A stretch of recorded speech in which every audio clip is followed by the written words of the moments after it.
है, यानी कि प्रीफिक्स कहलाता है। यानी कि हिंदी में हम लोग कह सकते हैं उपसर्ग, इंग्लिश में प्रीफिक्स और उर्दू में हम लोग क्या कहेंगे, साबका कहेंगे, साबका।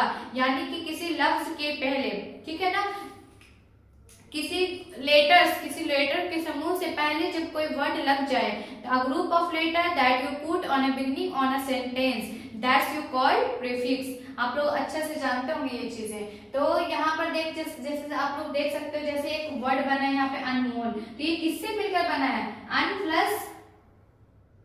प्लस मोल, यही तो दोनों मिलकर बना है अनमोल, राइट। यहाँ पर दो, एक लफ्ज तो है भाई यहाँ पे अनमोल, लेकिन किन दो लफ्जों से बना है, तो एक अन प्लस मोल, अनमोल, यही हमारा क्या बनेगा। तो ये हमारा जो अन है ना, ये हमारा जो अन है, अन, यही हमारा क्या कहलाएगा, यही हमारा प्रीफिक्स यानी कि साबका कहलाएगा। अब इसमें आप लोग देख सकते हो अनपढ़, अन प्लस